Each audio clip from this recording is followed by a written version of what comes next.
Mula kay Pedro, apostol ni Jesucristo, para sa mga hinirang ng Diyos bilang mga banyaga na nagkalat sa buong Ponto, Galacia, Cappadocia, Asia at Bitinia, pinili ayon sa dakilang kaalaman ng Diyos. Ama sa lahat ng bagay, mula pa sa simula hanggang wakas, ginawang banal sa pamamagitan ng Espiritu Santo.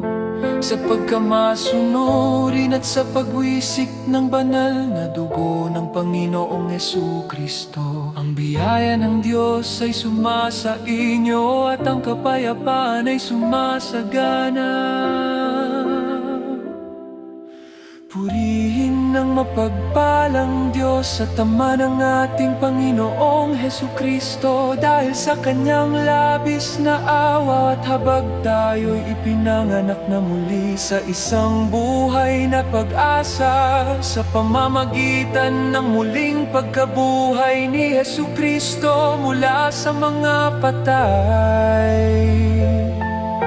Isang di nasisirang mana, walang dungis, at kailan may hindi kukupas.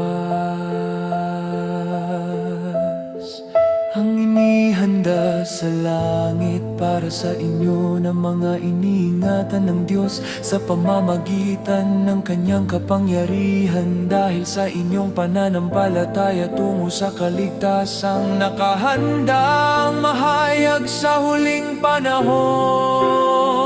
Na dahil dito kayo'y labis na nagagalak, kahit na sa ngayon, sa maikling panahon, kung kinakailangan kayo'y nabibigatan dahil sa mga dinaranas na sari-saring mga tukso, upang ang inyong pananampalataya na higit pang mahalaga kaysa gintong nasisira, bagamat ito'y sinubok sa apoy upang maging dalisay, gayon din ang inyong pananampalataya ay sinusubok upang mapatunayan sa kapurihan, karangalan at kaluwalhatian sa araw ng pagpapakita ni Jesucristo. Siya na kahit hindi nyo pa nasilayan, ngunit inyong iniibig, kahit hanggang ngayon hindi nyo pa rin siya nakikita. Ngunit inyong sinampapalatayanan, kayo'y nagagalak ng kagalakang hindi maipaliwanag at puno ng luwalhati.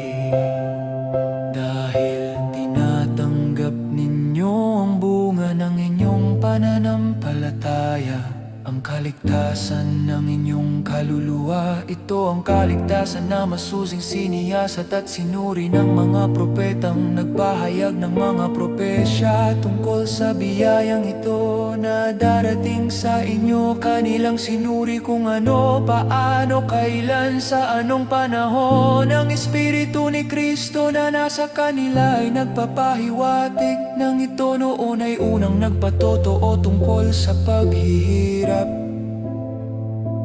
natitiisin ni Kristo at ang luwalhating kasunod nito.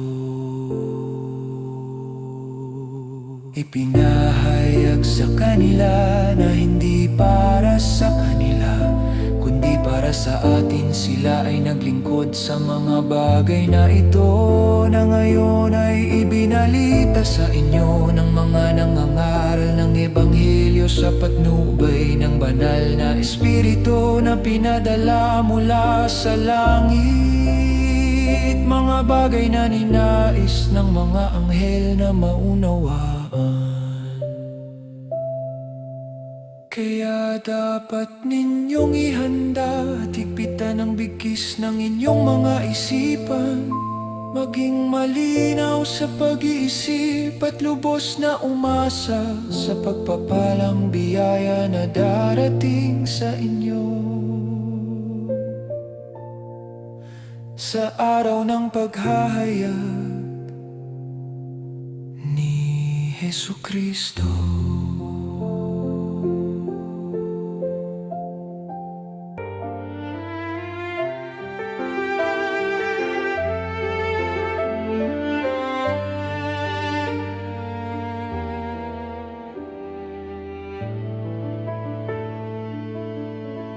Bilang mga masunuring anak, huwag kayong umayon sa nais ng nasa ng laman ng inyong kawalang alam.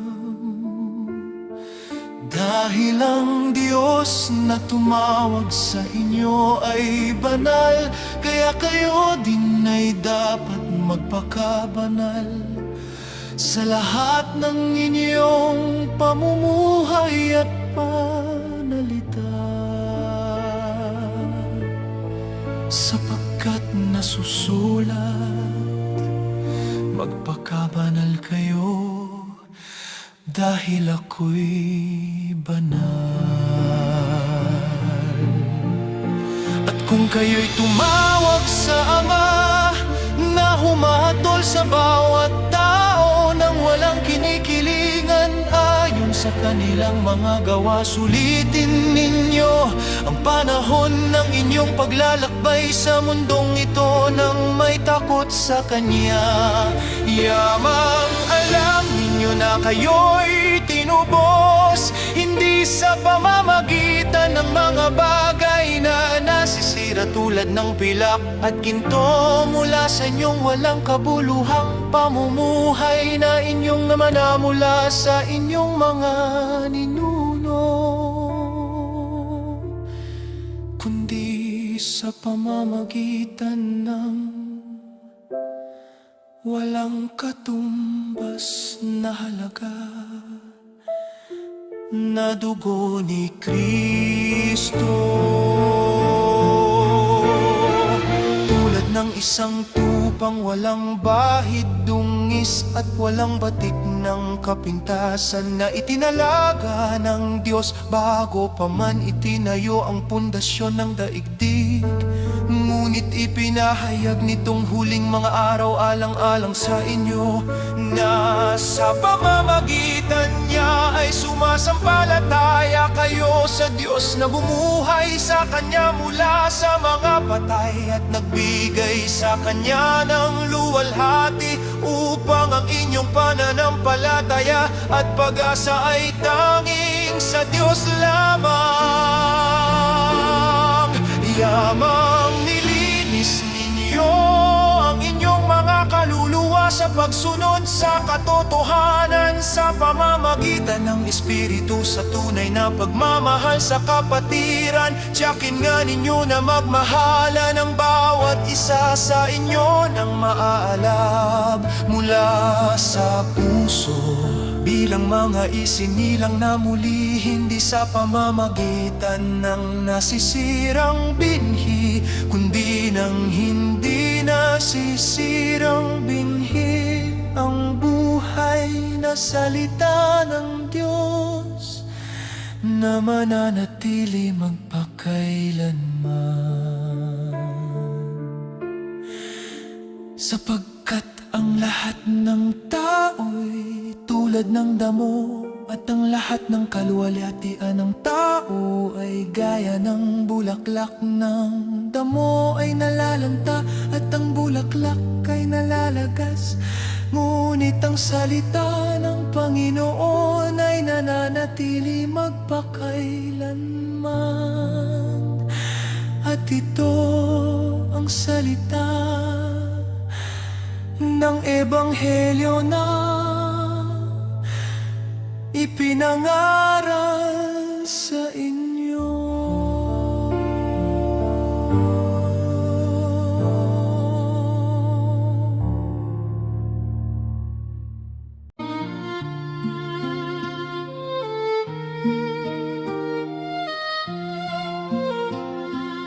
Mula kay Pedro, apostol ni Jesucristo, para sa mga hinirang ng Diyos.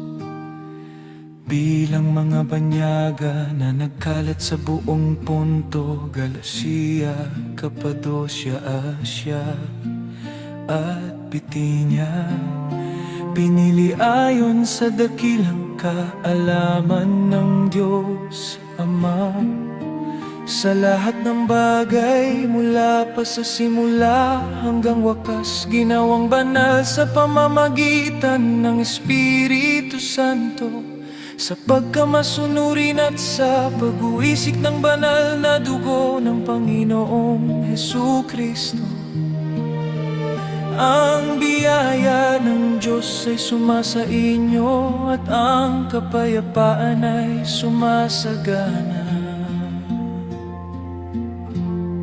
Purihin ang mapagpalang Diyos at Ama ng ating Panginoong Hesukristo, dahil sa Kanyang labis na awa at habag tayo'y pinanganak na muli sa isang buhay na pag-asa, sa pamamagitan ng muling pagkabuhay ni Hesukristo sa mga patay. Isang di nasisirang mana, walang dungis at kailan may hindi kukupas, ang inihanda sa langit para sa inyo ng mga iniingatan ng Diyos sa pamamagitan ng Kanyang kapangyarihan, dahil sa inyong pananampalataya tungo sa kaligtasang nakahandang mahayag sa huling panahon.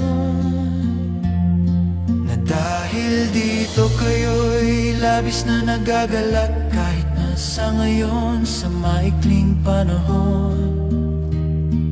Kung kinakailangan kayo'y nabibigatan dahil sa mga dinaranas na sari-saring mga tukso, upang ang inyong pananampalataya na higit pang mahalaga kaysa gintong nasisira, pagkamat ito'y sinubok sa apoy upang maging dalisay, gayon din ang inyong pananampalataya ay sinusubok upang mapatunayan sa kapurihan, karangalan at kaluwalhatian sa araw ng pagpapakita ni Hesukristo. Siya na kahit hindi nyo pa nasilayan, ngunit inyong iniibig, kahit hanggang ngayon hindi nyo pa rin siya nakikita, ngunit inyong sinampapalatayanan, kayo'y nagagalak ng kagalakang hindi maipaliwanag at puno ng luwalhati. Dahil tinatanggap ninyo ang bunga ng inyong pananampalataya, ang kaligtasan ng inyong kaluluwa. Ito ang kaligtasan na masusing siniyasat at sinuri ng mga propetang nagpahayag ng mga propesya tungkol sa biyayang ito na darating sa inyo. Kanilang sinuri kung ano, paano, kailan, sa anong panahon ang Espiritu ni Kristo na nasa kanila ay nagpapahiwatig ng ito. Noon ay unang nagpatotoo tungkol sa paghihirap na titiisin ni Kristo at ang luwalhating kasunod nito.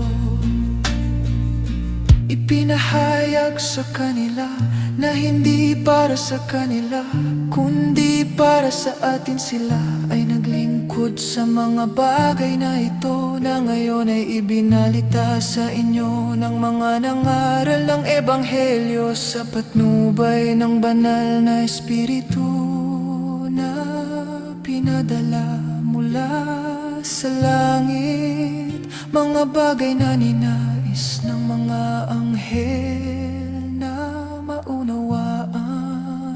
Kaya dapat ninyong ihanda at higpitan ang bigkis ng inyong mga isipan, maging malinaw sa pag-iisip at lubos na umasa sa pagpapalang biyaya na darating sa sa araw ng paghahayag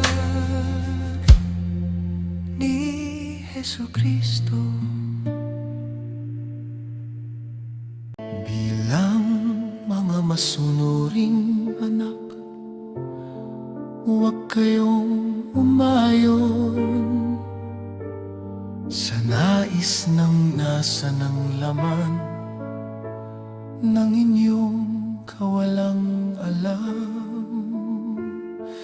Dahil ang Diyos na tumawag sa inyo ay banal, kaya kayo din ay dapat magpakabanal sa lahat ng inyong pamumuhay at panalita,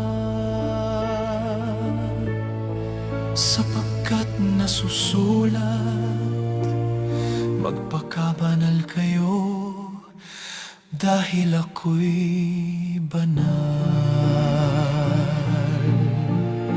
At kung kayo'y tumawag sa Ama na humahatol sa bawat tao nang walang kinikilingan ayon sa kanilang mga gawa, sulitin ninyo ang panahon ng inyong paglalakbay sa mundong ito nang may takot sa Kanya.